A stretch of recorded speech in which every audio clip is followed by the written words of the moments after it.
This is Jason of Metalchondria here with Eric and Mark Dow of Helsott, brother in arms, literally. Let me back up a little bit to get both of you in there because that's what we're here for. This will work. Cool. So again, thank you guys for your time. Metal Archives is like a really insightful metal encyclopedia, how they describe bands, all the information. Right. But they have your as folk death metal, and that's it. And I disagree. I think there's a lot more to what I've heard for the new record. So with that said, tell me how you two and your drummer started the band. We actually we had a guy I met just playing drums at Guitar Center. Pretty much the whole band I met at Guitar Center besides my brothers. I used to work for them back in the late 2000s to 2011. And so, basically it was just the band formed out of musicians I found at Guitar Center. And we had to go through a couple of drummers. Both of them I met at Guitar Center before we landed on Coop, who I met at Guitar Center. Actually, the last day I worked there, I was hiding in the drum department, and I was 5 minutes left on my last shift, just trying to hide before I could get out of there and clock out and leave. And, this Coop comes in all goofy and, swinging his hair around and just as, happy as could be, sits down, starts blasting on the drums and walks up, and I'm just like, hey man, you want to be in a band? And he's like, sure. That was the nucleus of the band right there. We've gone through many changes. What's up, bud? Many changes since, but finding Coop was everything. And how would you would you start with the band and on your side of it? I mean, it really just started with a concept. He and I have played together for years. He was a drummer, played guitar, and we've always just played metal music together. And just through some drinking and some smoking and fire, we started talking about putting an extreme metal band together. And then the idea of him being the vocalist and frontman popped up, and it just kind of just light bulb, because he had the perfect voice for it, perfect presence for it, so it just made sense. So then again, the discussion turned to who's going to drum, because he was a drummer. And like you said, we went through a few, and then Cooper came up, and just kind of from there. And everything kind of came together. It was pretty cool. And with the new album came out about a month ago, Willandthewitch, and finding out, there's not a lot of metal concept albums in metal, so I find them fascinating when we do get them. Right. So the gist of it is pretty much it's like a concept story about Billy the Kid's story through his upbringing and trying to be the best of the best and everything, right? Is that basically a prequel to the movie Young Guns? Oh, okay. So if you've ever seen the movie Young Guns, the album Willandthewitch ends where Young Guns begins, basically. And kind of the last song on Willandthewitch summarizes the movie Young Guns 1. Not the second one, the first one. And I wanted to do that. And, the first question I asked myself was, how did he become the fastest gun in the West? How did he become such an arrogant little punk? How did he get there? And so you ask yourself that question, just like in science, you get a thesis or, and you ask yourself a question and then you build off of that question. So my mind just went rampant. And so I built this whole crazy story. Obviously it's not feasible. It's mythology, it's fantasy, it's, right. It's voodoo witch doctors and, shamanism and, souls being transferred and shit like that, which is, it's all cool, fun shit, and that's where it falls under paganism and stuff like that. But that's basically the concept of that. I think there are a lot of bands, well, at least a good amount of bands that do concept albums, but I find them more in the prog and the power metal vein. That's true, yeah. Even Dio's Magica, the album he did in, I think it was 99 or 2000, that's a masterpiece of an album, and it's a full-on concept album. But the way he writes the lyrics, you actually kind of have to listen to the story that he tells at the end of the album to kind of understand what he's talking about. And then the same with like bands like Blind Guardian. They put, you know, loosely based concept albums together, you know, like everyone's fucking favorite, Nightfall of Middle Earth follows the Silmarillion, but the lyrics are very loosely, like, in Hansi's mind, he knows what he's saying that goes along with the story, but, you know, so I wanted to, if you were actually to listen to the lyrics, you know, song after song, you'd be able to understand the story. And I think a lot of concept albums fall short in doing that lyrically. But musically, I think, you know, the bands do a great job of making the album sound cohesive.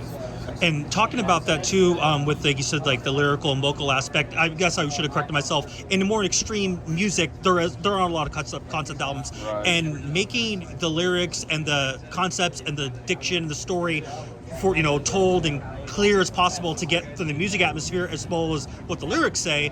Was there a struggle initially to make sure that the music can be heard, but the vocals, like, to make sure that both were present? Was that kind of difficult maybe at first to find, or was it pretty easy to do? No, I think everything about this album was easy. It just came easy. You know, we wanted to make sure the guitars were prevalent and that it was a thrashy album and a catchy album first and foremost. The lyrics came and I just fit them where they needed to, or scrapped some if they didn't fit. But, you know, it was pretty easy to work them in there. And then, you know, making sure the listener was like along with the journey with the backing tracks or the banjo or the fiddle or whatever.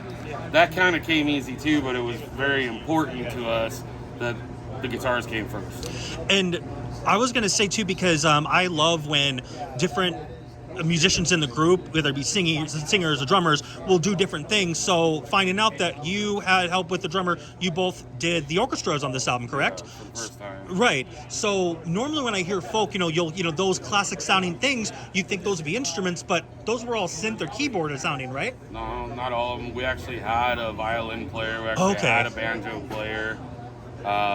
Everything else. We had a flute player, Vlad from Arcona. The violin players, Lethian from Elven King, is a power pagan metal band from Italy. And Whistling Rick's Story we got from Knott's Berry Farm, if you're familiar with Knott's Berry Farm. A little bit. It's a Western themed theme park. Yes. And they do live bands, and he plays the banjo in a couple of the bands there. That's so cool. We just asked him to play on the album. So there are actually live bluegrass folk elements on there, and I think it was, you know, very necessary to have those organic instruments. And then Cooper and I just built around those with the orchestrations. And same, because like on Spit Bucket Brawl, like especially the middle, like what I liked is about for a lot of, like, you know, in orchestrations and instruments, you know, sometimes the guitar will be doing like kind of the basic stuff to handle what the orchestra part's doing, and it'll be the other way around. I like that it was like, it's like one of the more jiggy fun songs that the guitar was like very heavy and prevalent, yet the you know, backing tracks of it were just like kind of subtle, like kind of into that like motion with that. Yeah, JF did a great job of making sure you could hear everything too. And you say too that for it being so easy, I mean, like I'd say like, when I heard a little bit of your previous album, Woven, and that sounded more like, you know, a band kind of starting up and, you know, like with kind of everything getting going. This sounded quite professional all around, and it was what 10 years can do to yeah. No, it's great to see that level exceed. And I also saw that you had Mr. Ripper Owens on Independent Night. Yeah. How did that come to be to have him on the record? And what character or which concept did he do? P.S. I like that he actually did a little more growling stuff. Yeah. You don't hear often from him, but it's nice when we get that. Yeah, he was stoked to be able to do that, and that was one of the first things he was stoked about. He actually is one of the only things that actually does play a character rather than narration. And to me, he is the fire that burns down the plantation. He's the actual conjuring and the magic that the witch did to burn the plantation down. There's like the part of the chorus says black magic fire and it's alive and all that stuff. And then he sings over it, and born from the spirit of pagan's breath, sacred spell, the ultimate death. He's singing as if he's the fire killing everybody. And if you want to take how we got him to do it. Yeah, I'd love to hear it.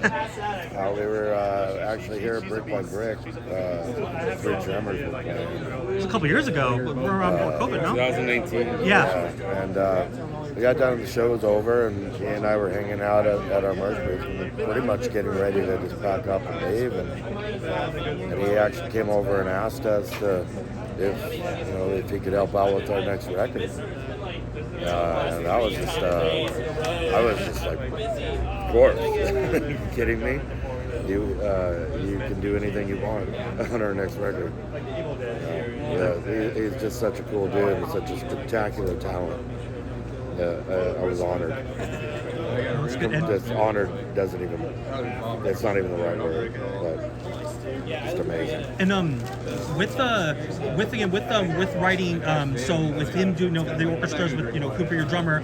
So do you have any contributions with any of the orchestra parts of the song? Like what is your role songwriting in the band? I write the guitars. Okay. Pretty much all of them. We do a lot of collaboration where Eric will get a melody line in his head and he and I will work it out on guitar. Same with Cooper. He works a lot of into this new record, some guitar. Pete wrote. It was basically this whole Will and the Witch concept is a collaboration between all of us, and I think that's why it came so easy, because everyone brought their ideas to the table, where previously when it came to the guitars was just solely me coming up with ideas and bringing it in, or with Eric coming up with vocal ideas and me interpreting it into guitar. It made for a very, very, long process of writing. So this particular album, it just worked out so well. We had everyone came in focused with their ideas, and it seemed like every time we got together, we had another song, another song, like that, like weekly. It's just my role in the band. Yeah, my role in the band. As far as the backing tracks went on this one, they would call me and, hey man, what key is this song in? Or what chord are you playing here? And that's, it's pretty much the only role I really had in the backing tracks on this one. I was 100% confident in them handling it. Yeah, we really kind of just went off of the bass notes and the root notes because we didn't want to clash with the guitars too much. And we have a phenomenal bass player that was doing the bass for most of the album. He's a guitar player too, but he has a really good ear of how to play the bass that doesn't interfere with the guitar frequencies and stuff like that. So, me and Cooper were like, whenever we were in doubt, we could just start with the bass, and that really helped us a lot. And with the longest song, Skin Out on the record, I noticed around the middle, before the interlude, there was some clean backing vocals on there. Was that your vocals, or was that? No, that was actually, it was originally going to be me, and I did track it, but it ultimately just didn't work with the theme of everything. Okay. So Cooper actually ended up, that's his voice. When we were tracking it, I did it, he did it, and we just basically just said, okay, this is what we're trying to get across. And yeah.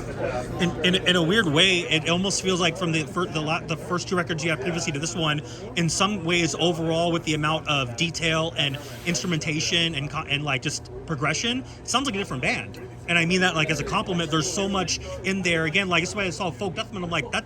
I hear melodic riffs. I hear like this doesn't fit the you know what I mean? I'd actually like to comment on the Metal Archives thing. Okay. They're a pain in the ass to get a hold of, and they think they just know everything about everything. And at one point they called us folk thrash.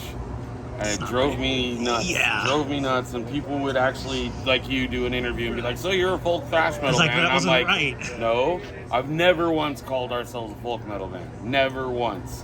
And I'm sitting there arguing with someone because they're taking what Metal Archive says over what the fuck I'm saying. And your music, right? So like it started getting so annoying that I actually started reaching out to people to try to get a hold of these guys, and I found a guy who contributes to Metal Archives, and he's like, man, I'm on your side. He's like, I don't think you guys are thrash folk at all. He's like, sure, you have thrash elements, but he's just like, the owner guy just won't change it. And so I just it's him and Morgan, I think I remember correctly. I used to be on the forum ages and ages ago. I don't know who still runs it or not, but and I finally got them to add pagan.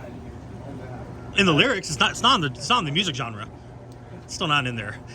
What does it have to be in the music genre? It's just lyrically, it's right, and that's all I care about with the pagan term. And I don't. Behind you. No, you're good. But yeah, it's like they wouldn't drop folk.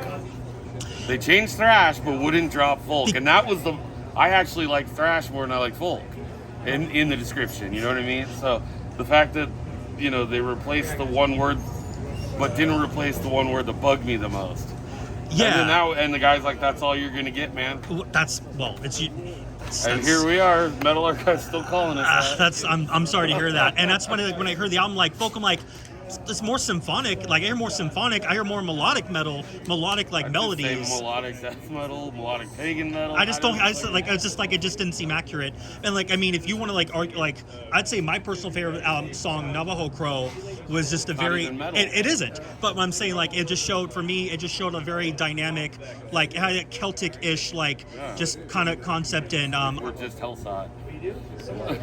I want to ask about that song, like I thought it was like beautifully written and like a very after Spit Bucket Brawl, like after that like just fun aspect of the song. You have this very somber, calm, atmospheric, very powerful track. How did that come to be? It's something I personally like hearing the band doing that kind of like style. I don't think anyone would argue to hear more of that. I wanted a campfire song. I wanted a song that we could incorporate the Native American themes, and I had some catchy words in my head and all that stuff, and I've never really I did some clean backing vocals on Slaves and Gods, but I never really went for clean vocals, and so it was just like the whole theme just came up, and I was like, this is what I want to do, and I brought it to him and told him exactly what I wanted to do. And he just worked on it, and then just like most of the other things, we all just kind of collaborated on it. But mostly it was just me, Mark, and Cooper. And then we got our buddy to do the flute on there. And then when it came time to do the vocals, I didn't want it to be like thin. I wanted it to be like chanty. Like everyone that's around the campfire is singing it.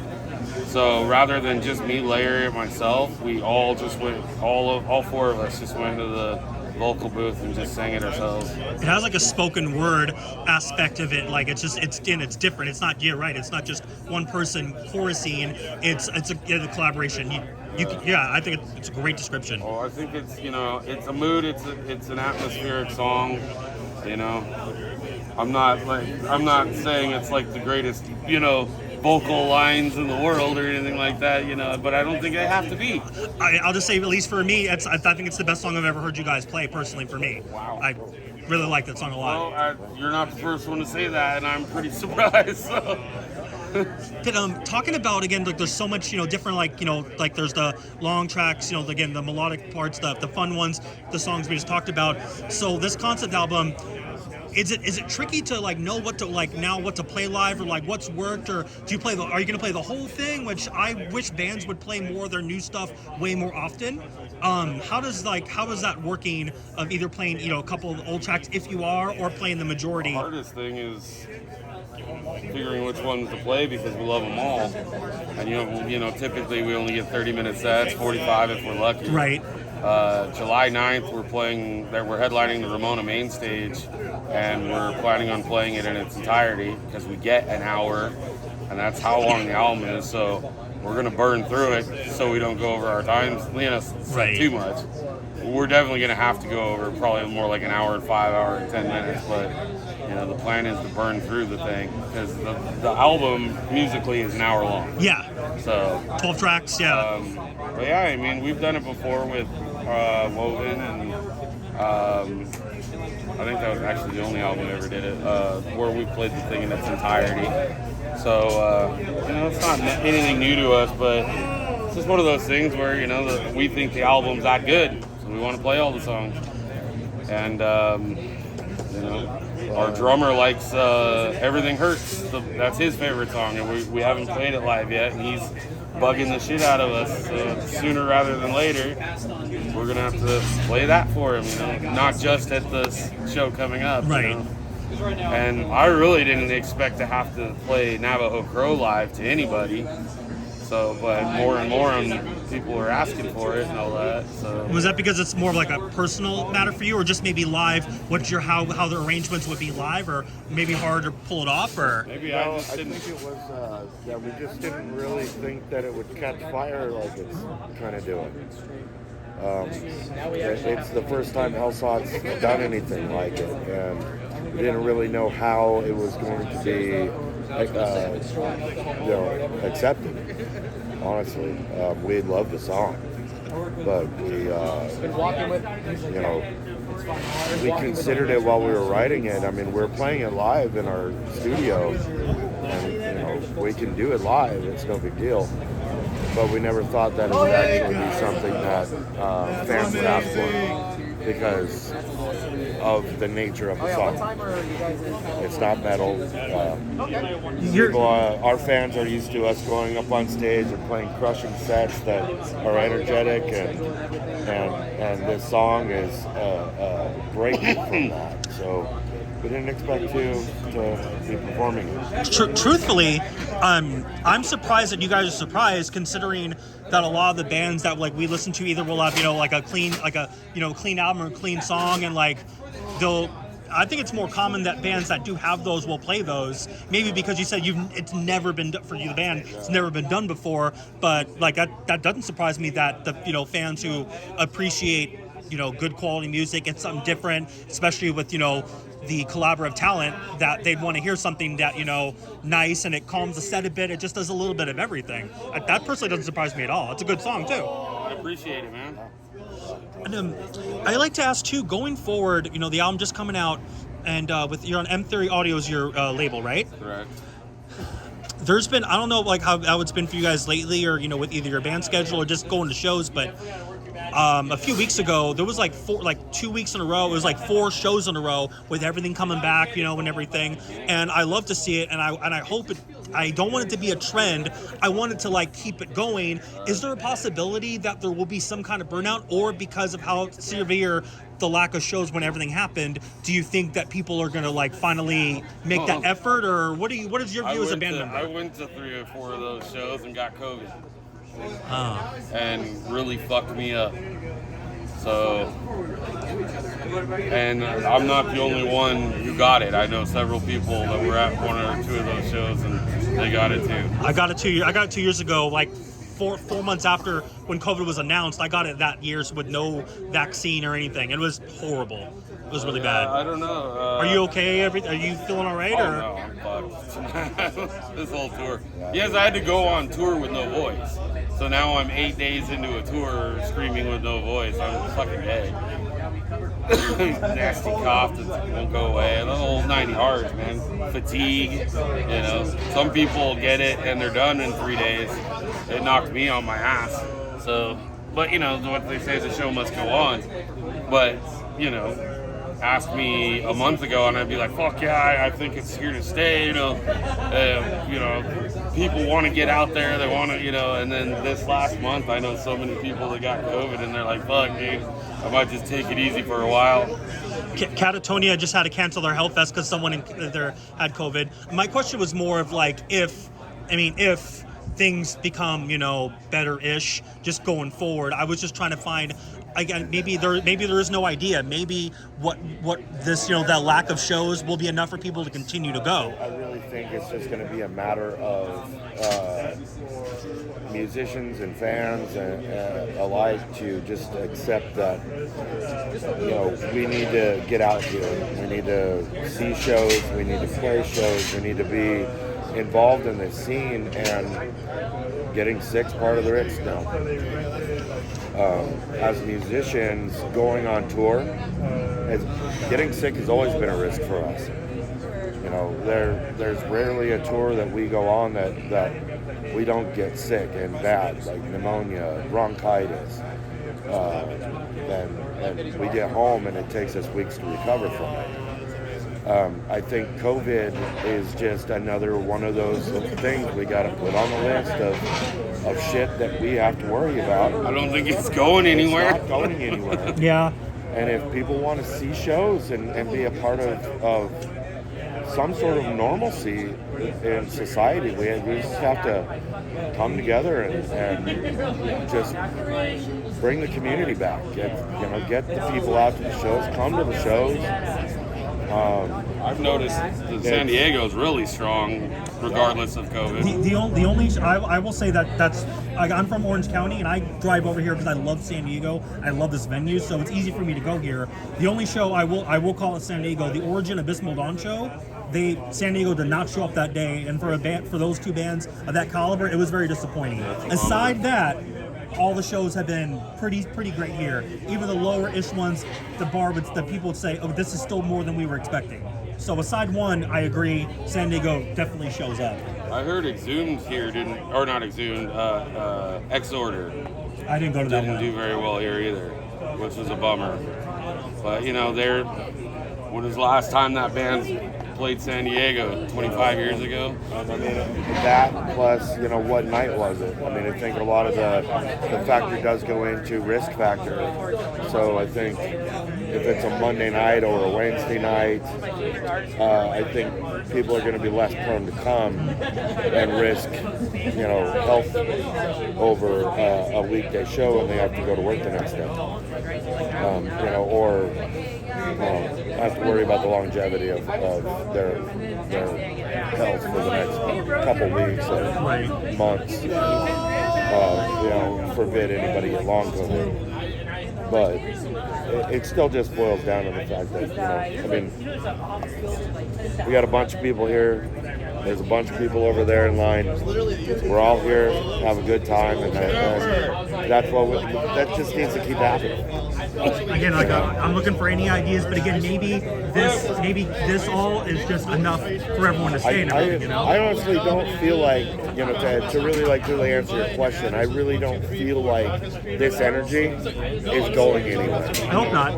I really feel like it is going to be here to stay. Is it going to be patchy?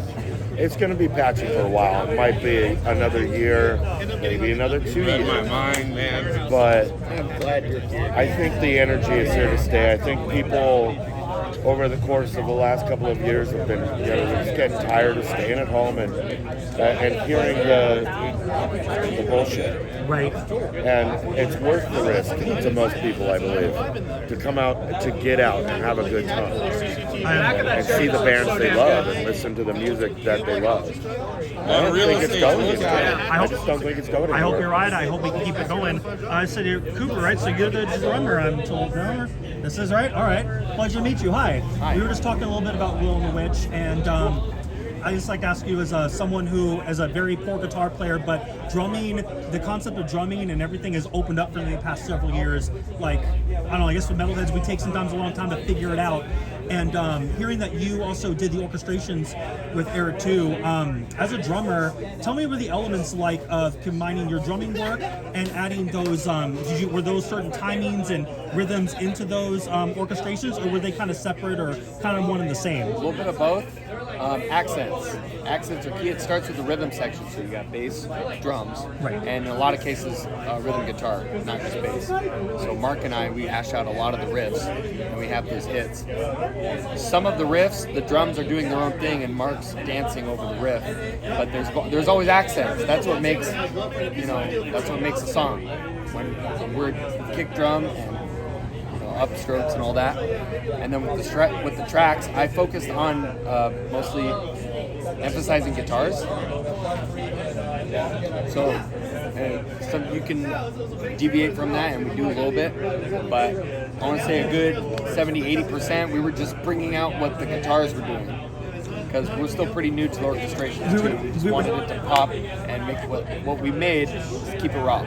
We were just talking a bit about Spit Bucket Brawl, and around the beginning, it's a very chunky rhythm section. Yet the orchestration, it's like this again, like hokey, down, but it's kind of quiet. Like it kind of builds. Like It wasn't just like they weren't both just loud. They both didn't do the same thing. And sometimes that's a kind of that yin and yang with like orchestration and guitar. But sometimes you don't want much of one. You don't want to infiltrate right. what the music is. We write the music as a band. So you have the guitars, the drums, and the vocals, and then the bass. The bass usually comes after for us. So, yeah, backing tracks, not fronting tracks. And like with the live setting, so there's how many? There's 4 or 5 performers live. Is it 4 or 5? There's 5 of us. 5. So there's a bass player. Yeah. Oh, okay. Bass player. Okay. And so how does that like work? Like with the Eric, do you? So who does the orchestrations? Do you sing and do the orchestrations, or is there someone separate? Who's in charge of doing? But your drum. Oh, so it's. He sits at the keyboard, and I sit next to him, and we work on the orchestrations together. Live. Well, live. No, I'm sorry. I'm sorry. In performance. He runs computer.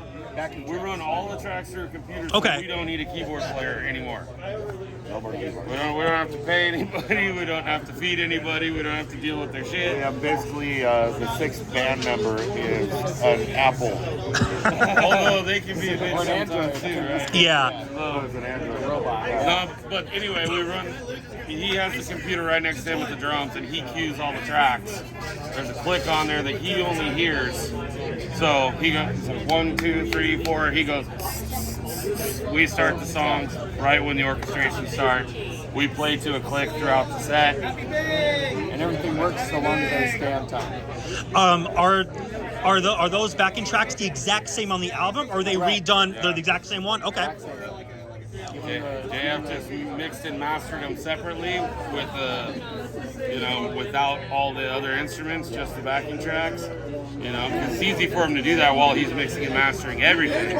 Then he can just take those out, put an ear to it, and then kind of tweak those. Yeah. And then send it to us right on the grid, and then he can add his click track to it. And no more keyboard player. But say live. But live, do you have a bass player live? Yeah. You do have a bass player live. Okay. And just last question, and thank you guys for your time. So new record out, and again, let's just hope things are on a track with going to shows. We're talking about the normalcy of shows again, and kind of making sure that it doesn't stay like a trend, that this uptick in shows and attendance continues. What would the band like to do? We want to play as many shows as possible, or the right one, the right time, or what's the goal for the rest of the year? It's a good mix between us. I mean, at times, I want to play every show we could possibly get, but at the same time, that's just not going to, it's not conceivable. You can't take everything. Okay. So then, the conversation is, well, which ones do we take? We take the ones that matter, obviously, opening up for bigger acts. That makes sense. On a day, maybe we can get some people out, we can get some people out. That makes more sense. Yeah. So that, it's more about quality than quantity. Okay. So. And I would say there's a rumored black metal tour in the fall. I don't know if you heard about it. There's supposed to be a pretty big black metal tour coming up. Have you guys heard about anything in the ether coming up in the year? Is there any big thing the band wants to get on, or is it just kind of weighing it by ear? I've heard of a lot of shit, I'm constantly pushing the band out there, trying to talk to agents, and that's what I do. And we haven't landed anything since 2019, and we've been offered a lot of shit in Europe. And I think the less we get offered in America, the more we need to start thinking about saving up money and taking another Europe tour, because that's where our offers are coming from. With that said, too, so either if you know by your demographic or by your listens, do you have as many fans here? Do you are the biggest Helsott fans actually in Europe, or is it just kind of they're more vocal about it? Because you said there's so many more offers. You said so. I think we have probably more fans in America than in Europe Okay. right now. They spent a lot of time doing the PR over there this past couple of months, and some of our best shows have been out of the country, whether it's Canada or France or Germany. So it's just kind of, just because they listen to us more in the USA doesn't mean they don't appreciate us more in Europe. Yeah. Europe has, I think, the better system overall in terms of how they reach out to bands and opportunities and everything. And again, it's only a rumor, but I was told by a band who says they're going to be on it, potentially, rumored is that Belphegor and Marduk are supposed to be here in the fall. That wouldn't surprise me at all. So, I mean, I think, that would work as an intro. I think I would Their be. agent has put us on tour before, so he knows we're looking for a tour. He knows we're hungry, and the Borknagar tour just came through. And I was just no fucking reason why we shouldn't have been on that tour. I agree. Hey staff, if you ever see this, there was no fucking reason why we shouldn't have been on that tour. I drove to Arizona. I drove to Arizona and then I went to the LA show. It was such an amazing tour. You guys would have fit on there. I agree. That's well. That style of music, we were ready to. New album and all.